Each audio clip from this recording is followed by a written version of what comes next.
என்ன கண்ணன் சொன்னாரோ இல்லையோ, அதை சேவிக்கலாம்ங்கிறதுக்காகத்தான் தேவப்பெருமாளுடைய ஆஸ்தானத்துக்கு வந்திருக்கோம். இப்போது நாம் இருப்பது துவஜஸ்தம்பம் தாண்டி உள்ளே நுழைந்தோம், ஒரு சுற்று பிராகாரத்தை சுற்றி வந்தோம், மறுபடியும் அபிஷேக மண்டபத்தின் வாசலுக்கு வந்துள்ளோம். இந்த மண்டபம் ரொம்ப முக்கியத்துவம் வாய்ந்த மண்டபம். இந்த மண்டபத்திலே தான் அடிக்கடி பெருமாள் எழுந்தருளுகிறார்.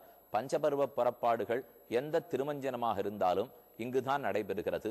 இன்னைக்கு திருவாடிப்பூரம் வந்தேன்னு சொன்னேன்னு இல்லையோ, சொல்லி ஒரு வாரம் ஆயிடுத்துன்னு வச்சுங்க. ஆனா நாங்க இன்னைக்கு இந்த இடத்துல தான் இருக்கோம். அதனால திருவாடிப்பூர உற்சவத்தன்னைக்கு இரவு அக்ஷத ஆசீர்வாதம், ஆண்டாள் கல்யாணம், இது இத்தனை நடைபெறுவது இங்கதான். ஆண்டாளுக்கும் பெருமாளுக்கும் மாலமாத்தல் நிகழ்ந்து இருவரும் உள்ளே எழுந்தருளி இந்த இடத்தில் ஒரு சிம்மாசனத்திலே இருந்து தேவப்பெருமாள், பக்கத்துல உபயநாச்சிமார், வலது பாசுரத்திலே ஆண்டாள், இவர்களோட இருந்து திருக்கல்யாணம் நடப்பதா ஐதிஹ்யம். ஒரு மகள் தன்னை உடையேன், உலகந்திரைந்த புகழால் திருமகள் போல வளர்த்தேன், செங்கண்மால் தான் கொண்டு போனான் என்று பெரியாழ்வாரே சாதிக்கிறார். பெண்ணை கொடுத்து மாப்பிள்ளை ஆக்கிக்கிறதுக்காக பெரியாழ்வாரே எழுந்தருளி உள்ளார்.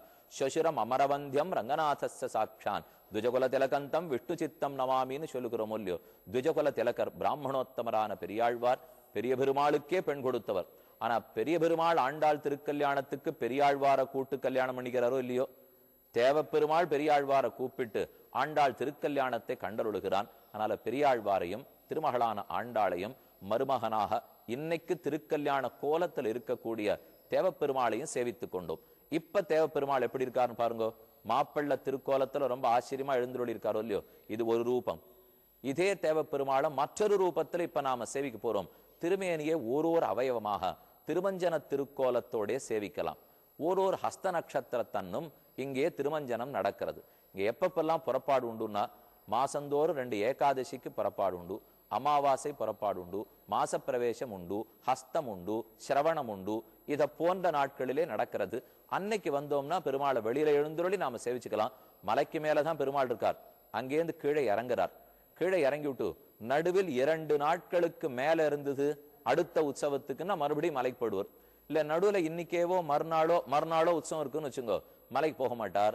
இந்த மண்டபத்துக்குள்ளேயே கண்ணாடி அறை உள்ளது. அந்த அறையிலே எழுந்தருளி இருக்கிறார். அந்த அறைக்கு வெளியில இருக்கிற அபிஷேக மண்டபம் திருவபிஷேகம். அபிஷேகம்னா திருமஞ்சனம், அதாவது தண்ணீராலே நீராடுவது, அது ஒரு அர்த்தம். இன்னொரு அர்த்தம் உண்டு. அபிஷேகம்னா திருவபிஷேகம்னு கிரீட்டத்துக்கும் சொல்லுவார்கள். பெருமாள் தலையில கிரீட்டம் சாத்திக்கிறாரோ இல்லையோ, அதற்கும் திருவபிஷேகம்னு தான் பேர். இப்போது நாம் பெருமானுடைய அபிஷேகத்தை, ஆச்சரியமான திருமஞ்சனத்தை சேவித்துக் கொள்ளலாம். இவனுடைய ஓரோரு அவயவத்தை சேவிப்பதே நாம் கண்படைத்த பயனாக கொள்ள வேண்டும். கூரத்தாழ்வான் ஆகட்டும், வேதாந்த தேசிகன் ஆகட்டும், இந்த பெருமானை அணு அணுவாக ரசித்துள்ளார்கள். இதோ நீண்ட கிரீட்டத்தை சேவித்துக் கொள்ளுகிறோம் இல்லையோ, அதை பார்த்தாலே உலகத்துக்கெல்லாம் உடையவன் இவன் என்று புரிந்து கொள்ளலாம். ஆதிராஜ்யம் அதிகம் புவனானாம் ஈசதே பிசுனயன் கில மௌலிகி. இந்த கிரீட்டத்தை சேவித்தாலே உலகத்துக்கெல்லாம் முழுமுதற் கடவுள், நாயகன், தேவாதிராஜன், பேரருள் படைத்தவன் நீயே என்பதை தெரிந்து கொள்ளுகிறோம்.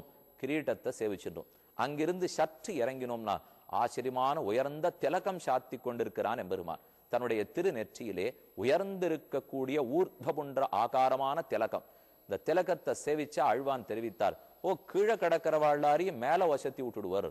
நம்முடைய போக்கே மேல் நோக்கி இருக்கணும்னு எங்களுக்கு சொல்றதுக்காகத்தான் நீ ஊர்த்வபுன்றத்தை தரித்து கொண்டிருக்கிறாய் போலும். ஊர்த்வபுன்ற திலகம் பகு மானாது கிம் விவர்ஷி, என்னத்துக்கு தாங்கி கொண்டிருக்கிறாய் பகு அன்னசே. நீ இத்தனை தூரம் ஆதரத்தோட ஏன் தெரியுமா உன் நெத்தியில திலகம் சாத்தின்னு இருக்காய்? ஏனெனில் உத்தரத்யுபரி பக்த ஜனானிதி, பக்த ஜனங்களை உபரி உத்தரதி, மேல் நோக்கி தூக்கி விடுவோங்கிறதுக்காக உன் நெற்றியிலே திலகம் சாத்தி கொண்டிருக்கிறாய். இன்னும் சற்று இறங்கினார். வலது 2 திருக்காதுகள், காதுகள்ல சாத்தி கொண்டிருக்கிற தோடு, குண்டலம் முதலான ஆபரணங்களை சேவித்தார். அந்த காதுக்கு ஆபரணமா, தோடுக்கு ஆபரணமா, தலைமுடிக்கு ஆபரணமா? என்ன காது தாழ்ந்திருக்கு, ஆபரணம் தாழ்ந்திருக்கு. ஒருவேளை தோல்ல ஆபரணமா, அல்லது பின்னாடி ஓடி வருகிற தலைமுடிக்கு ஆபரணமா? கர்ணிகா தவ கரீஷ கிமேஷா கர்ணபூஷண உதம்ச விபூஷா அம்சலம் விலகபூஷணம் ஆஹோ மானசஸ்ய மமவா பரிகர்ம. எனக்கு உன்னுடைய காதுகள்ல தோடு சாத்தின் இருக்கியே, அந்த குண்டலங்கள் காதுக்கு ஆபரணமா, தலைமுடிக்கு ஆபரணமா, தோள்களுக்கு ஆபரணமா? தெரியல. அதெல்லாத்தையும் விட்டுடு. அது எதுக்கு தெரியுமா ஆபரணம்? என் மனது பக்தனுடைய மனத்துக்கு சாத்தின ஆபரணம் என்று நினைத்துக் கொள்ளுகிறேன் என்ன ஆழ்வான் சாதித்தார். காதுகாப்புகளை சேவிச்சிருந்தோம். இன்னும் கொஞ்சம் இறங்கினோம்னா பெருமை கழுத்துக்கு இருக்கு பாருங்க. அந்த கழுத்துல 3 வளையம், கழுத்துல 3 கோடு தெரியறது சொல்லியோ. தேசிகன் ரொம்ப ஆச்சரியமா தெரிவித்தார். அனிபிருத பரிரம்பைஹி ஆகிதாம் இந்திராயாக. காலங்கார்த்தால போய் தேவப்பெருமாளை சேவிக்கணும். அப்போ ராத்திரி முழுக்க பெருந்தேவி தாயாரோட அருகில கிடந்திருக்கானோ இல்லையோ, தாயார் கையில நீளமா வளையாட அடக்கிட்டு இருக்காளா, அந்த கைகள்ல கழுத்தை வச்சுன்னு பெருமாள் சேனிச்சுப்பார். அப்ப இந்த வளையலினுடைய ரேகை இந்த இடத்துல அழுந்தி பட்டிருக்குமா. காலங்கார்த்தால விஸ்வரூபத்துல சேவிக்க போனா அந்த கழுத்துல இருக்கிற ரேகை நன்னா சேவை சாதிக்கும். இந்த ரேகை இருந்தது, கோடு இருக்குன்னு என்ன தெரியுமா அர்த்தம்? அப்ப பெருந்தேவி தாயாருடைய கைக்கு இவர் கட்டுப்பட்டிருக்கிறவர். அப்படி கட்டுப்பட்டிருக்கிற அளவுக்குத்தான் நாம சொல்ற காரியத்தை செய்வர். அவரிடத்துல இந்த வேலைக்கு போய் இந்த ரேகை போடுத்துன்னு வச்சுங்கோ, அவர் அப்புறம் ஆள் பிடிக்கவே முடியாது. அதனால விஸ்வரூபத்தும் போது சேவிச்சுட்டா அப்ப தாயாருடைய ரேகைக்கு கட்டுப்பட்டிருக்காரோ இல்லையோ. கனக வலய முத்ரா தேசிகன் தெரிவித்தார். அவர் சாத்தின் இருக்கிற தங்க வளையலுடைய முத்திரை இந்த இடத்துல தெரிகிறதே, அப்ப ஆசிரிதர்களுக்கு நீ கட்டுப்படுவாய், பெருந்தேவி தாயாருக்கு கட்டுப்பட்டவன் தெரிஞ்சின்றேன்னார். அது பெருமானுடைய திருக்கழுத்துகளை சேவித்தது. தோள்கள் இருக்கவே இருக்கு, சங்க சக்கரங்களை பற்றி காண்டகு தோள் அண்ணல் தென் அத்தியூரர் கடலனக்கீழ் பூண்ட வண்பாளன் என்ன ஒரு பக்கம் திகிரி, அத்திகிரி அத்திகிரி ஹஸ்திகிரின்னு சொல்றோம் இல்லையோ. ஹஸ்திகிரினா வேழமலை, ஹஸ்தின யானேன்னு சொன்னேன். அது இன்னும் கொஞ்சம் வேற மாதிரி பிரிங்க. அத்திகிரி அத்திமலை, அத்திகிரி திகிரின்னா சக்கரம்னு அர்த்தம். அந்த அந்த சக்கரம். அப்ப அத்திகிரின்னு பிரிக்காமல் அத்திகிரின்னு பிரிச்சுட்டா திகிரினா சக்கரம்.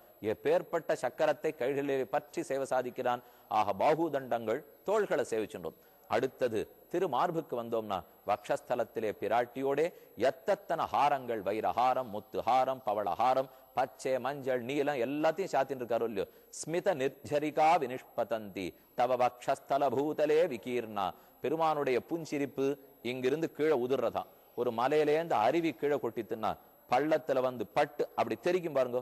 அத போல பெருமானுடைய திரு முத்துப்பல் பல்லுலேந்து சிரிப்புங்கிற அருவி கீழே விடுறது. அது திருமார்பல பட்டு தெரிக்கிறதா, அது வெவ்வேற வர்ணத்துல தெரிக்கிறதா. நீ ஹார லக்ஷ்மியாக ஹாரலக்ஷ்மியாக பிபர்த்தி தாங்கி கொண்டிருக்கிறாய் போலும்னு சொன்னார். அப்ப பெருமானுடைய திருமார்பை சேவிச்சுட்டோம். இன்னும் கொஞ்சம் கீழே இறங்கினோம்னு வச்சுங்கோ, அவருடைய சிறிய வயறு, அந்த வயற்றில் அழகான தாம்பு கயர் கட்டினா போலே கட்டிசூத்திரம் கட்டப்பட்டுள்ளது. அழ்வான் அதை சேவித்து சொன்னார், இது எங்கேயா நீ கட்டிட்டு இருப்பியா? இது என்னைக்கோ யசோத ஒன்ன கட்டி வச்சதுன்னா அதை அப்பவே கழட்டி எரிஞ்சிட வேண்டாமோ? ஒரு பெண்ணு கைக்கு கட்டுப்பட்டோங்கிறத இன்னி வரைக்கும் ஊர் தெரிஞ்சுக்கிற அளவுக்கா நீ சாத்தி கொண்டிருப்பாய்? யா தாமோதர இது நாமதா தவாசீத் சாதாமா கிளகிணகாரிணி பபூவ தன்மத்தியே பிரதம விபூஷணி பபூவ. அன்னைக்கு ஒரு தாம்பு கயிற்றால யசோத கட்டினாலே அதைத்தான் முதல் ஆபரணமா உன்னுடைய இடையிலே கட்டி கொண்டிருக்கிறாய் போலும். அது தன் வரத வலித்திரைய சலேன, அது ஒரு 3 முடிச்சுக்களாக 3 கோடுகளாக உன்னுடைய திருவயிற்றுக்கு கீழே சேவித்தேன் சேவிச்சுட்டார். அடுத்தது கொப்பூள் உந்தி தாமரை பெருமானுக்கு இருக்கிற சொல்லியோ, அதே இந்த மாதிரி சுத்தின் இருக்கு. பெருமானுடைய கொப்பூழ்ங்கிற உந்தி வட்ட வடிவத்துல சுத்தின் இருக்கு இல்லையோ. ஏன் இந்த மாதிரி இருக்குன்னு சொல்றார். சௌந்தர்யாக்கியா சரிதுரசி விஸ்தீர்ய மத்தியாவருத்தா ஸ்தானால்பத்வாது விஷம கதி ஜாவர்த்த கர்த்தாபனாபிகி. ஒரு நீண்ட வெள்ளம் ஓடின்னு இருக்கு, அகலமான நதியில ஓடுற வரைக்கும் நன்னா ஓடும். பாத குறுகலா எடுத்துன்னு வச்சுங்க, ஜலம் நிறைய சின்ன வழியில ஓடணும்னா உடனே சுழல் ஏற்பட்டுடும். அத போல பெருமானுடைய திருமேனி அழகுங்கிற வெள்ளம் அகன்ற தோள்கள்லேருந்து கீழே இறங்குறது, தோல்லேருந்து இடுப்பு சிரித்துண்டே ஒரு சொல்லியோ. அதனால அழகு வெள்ளம் சின்ன இடுப்பு வழியா போறச்சே சுழல் ஏற்பட்டு அதுதான் கொப்பூழ்ங்கிற உந்தி தாமரையாக சுழந்திருக்கிறது போலும். அந்த அழகே கீழ் நோக்கி 2 திருவடி தாமரைகளாக வந்து அந்த திருவடிகளையே சரணமாக பற்றி கொள்ளுகிறோம். இதோ ஆசன பத்மத்திலே அழுத்தின திருவடிகளோட சிறந்த 2 திருவடி தாமரைகளை பற்றுங்கோள் மாமேகம் சரணம் விரஜ என்று சொல்லிக்கொண்டு தேவப்பெருமாள் சேவை சாதிக்கிறார். அர்ஜுனன் பிரார்த்தனை கிணங்க கண்ணன் சொன்னது எச்சான்யது திரஷ்டுமிச்சசி பஷ்ய, உனக்கு என்னிடத்துல என்னென்ன பார்த்து கொள்ள வேண்டுமோ என்னுடைய தேகத்தில் திருமேனியில் அத்தனையும் பார்த்து கொள்ளுவாய்னு கண்ணன் சொன்னார். இதை விட அவர் காட்ட போறாரா? விஸ்வரூபத்தை நம்மால காண முடியுமோ முடியாதோ. ஆனா தேவப்பெருமானுடைய திருமேனி விஸ்வரூபத்தை இன்னைக்கு முழுவதுமாக திருமஞ்சன திருக்கோலத்தில் பார்க்கும் பாக்கியம் பெற்றோம். நம்ம கண்ணெச்சில் பட்டுடக்கூடாது. அதனால திருவந்திக்காப்பாகவே சமர்ப்பித்து விட்டு இன்றைய வார்த்தையை முடிவரச் செய்கிறேன். க்ஷமிக்க பிரார்த்திக்கிறேன்.